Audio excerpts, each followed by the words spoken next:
maka dia bisa jadi ibadahnya tidak diterima. Ya, alhamdulillah. Yang kedua adalah orang yang lebih faqih dan mengerti sunnah Nabi Sallallahu Alaihi Wasallam. Jadi bila dua imam yang sama dalam hal bacaan, namun salah satu dari keduanya lebih faqih, lebih faham fikih dan lebih mengetahui sunnah Nabi SAW, maka yang lebih faqih didahulukan. Ya. Karena beliau mengatakan, fa in kanu fil qira'ati sawa fa'alamu bis sunnah. Andaikan bila mereka sama dalam bacaannya, maka yang didahulukan yang paling mengetahui sunnah di antara mereka. Kemudian orang yang paling dulu hijrahnya dari negeri kekafiran atau negeri Islam, ya, ke negeri Islam, ya. Atau kalau kita sekarang juga hijrah, makna dalam bisa jadi dulu sama-sama dalam kumbangan kemaksiatan, tapi ada yang lebih dulu hijrah duluan, dan dia yang didahulukan. Kalau misalnya sama, ya. Kemudian juga yang paling dulu masuk Islam, bila mereka dalam hal hijrah sama. Kemudian yang terakhir baru yang paling tua. Bila mereka semuanya sama dalam semua perkara di atas, maka yang paling tua didahulukan. Karena dalam suatu riwayat disebutkan, fa in kanu fil hijrati sawa fa aqdamu sinna. Andaikan dalam hijrahnya sama, maka didahulukan orang yang lebih tua umurnya. Kalau di kita biasanya, mohon maaf ya, di masyarakat Indonesia biasanya justru yang paling tua nomor satu. Ya, jadi yang pertama tuh justru yang paling tua. Kenapa? Nggak enak soalnya orang tua gitu kan. Padahal belum tentu bacaannya betul gitu kan. Ya. Kalau sesuai sunnah Nabi SAW, justru yang paling tua ini kalau semuanya sudah sama, baru kemudian dilihat umurnya. Ya. Walaupun kita nggak perlu keluarin KTP masing-masing, nggak perlu ya. Tapi diperkirakan saja. Gitu. Jadi yang paling tua adalah yang terakhir bila semuanya sama. Nah, kalau semuanya sama semua, baru diundi gitu, ya, kita para ulama ya. Kalau semuanya sama, ini seperti Nabi SAW itu kalau mau ikut beliau misalnya beliau berjihad, kan beliau bawa istrinya, karena istrinya banyak maka diundi biasanya. Kemudian tuan rumah lebih berhak menjadi imam daripada tamunya.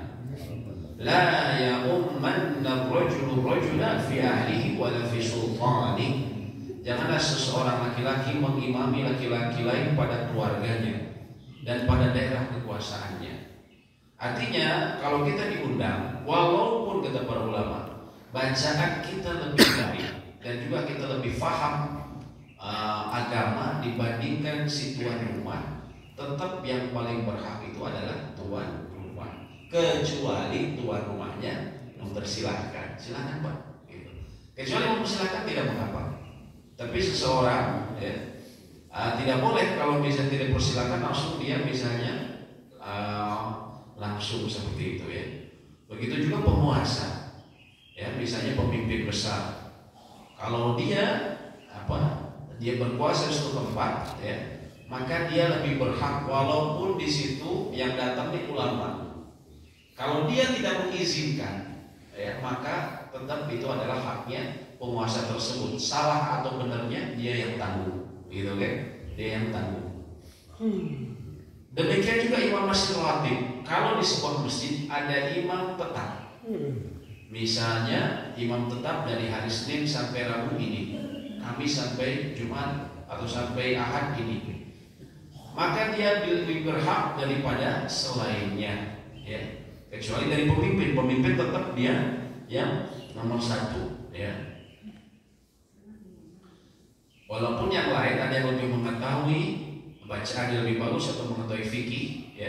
Kalau imam rotib dia sudah sudah standar, ya, maka dia lebih utama. Ya. Kemudian orang yang haram menjadi imam tentunya wanita mengimami laki-laki. Ini tentunya saja diharamkan, ya, menurut umumnya ulama. Jumhur ulama. Kemudian keimaman orang yang berhadas dan orang yang terkena najis sementara dia mengetahui.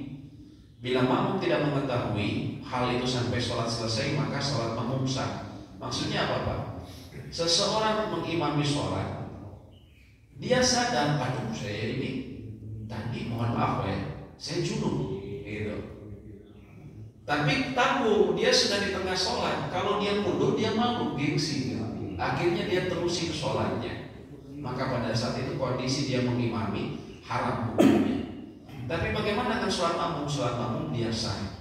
Yang tidak sah ini si imamnya, dan dia berdosa karena dia tahu bahwa dia hadas. Kalau misalnya sudah selesai sholat baru dia nyadar, aduh ternyata saya tadi belum wudu, gitu kan? Atau tadi misalnya saya belum mandi junub, gitu. Maka apa yang harus dilakukan? Kalau si dia jadi imamnya, dia mengulangi sholat, tapi makmum tidak. Ya. Kemudian juga adalah ketiga, keimaman orang yang ummi, orang yang tidak membaca Al-Quran, khususnya Al-Fatihah dengan benar, sehingga tidak bisa membacanya dengan hafalan dan tidak pula dengan bacaan langsung, atau dia mengidghamkan huruf yang bukan idgham atau mengganti huruf, ya. Seperti saya bilang tadi, seperti kita bahas tadi, harusnya an'amtu alaihim misalnya, ya. Kemudian tadi iyyaka na'budu wa iyyaka nasta'in, dia bacanya iyyaka na'budu wa iyyaka nasta'in, gitu kan. Ada juga orang baca alhamdulillah, harusnya alhamdulillah pakai ha, ya. Ha itu letaknya di tengah tenggorokan, adapun ha itu di bawah. Ini merubah arti, ya. Kalau merubah arti maka bisa menjadi tidak sah sholatnya, ya. Sebagaimana disebutkan, maka orang seperti ini tidak sah menjadi imam kecuali bila mengimami orang yang sama dengannya, ya. Maksudnya apa? Kalau ternyata dia ngimamin teman-temannya yang sama-sama mohon maaf, kondisinya seperti itu, bacaannya tidak lebih baik dari dia, semuanya sama, maka pada saat itu sah. Tapi kalau di belakangnya ternyata ada orang yang lebih paham, lebih bisa bacanya lebih baik, dia mengimami, maka saat itu tidak sah. Ini menurut umumnya ulama, ya. Makanya ini memang tanggung jawab besar, ya, bagi imam dan juga bagi pengurus, ya. Tentunya di balik tanggung jawab itu ada keutamaan dan pahala yang besar juga dari sisi Allah. Kemudian juga keimaman seseorang fasik yang ahli bid'ah. Ini juga tidak boleh bila kefasikannya jelas dan mengajak kepada bid'ah yang mengkafirkan. Maksudnya bid'ah yang mengkafirkan ini perbuatan bid'ah yang bisa menyebabkan seseorang keluar dari Islam. Contohnya apa? Mohon maaf. Misalnya sebagian kelompok Syiah itu, misalnya mereka gulu, sangat berlebihan terhadap Ali bin Abi Thalib, ya. Juga terhadap keturunan beliau yang disebut sebagai para imam.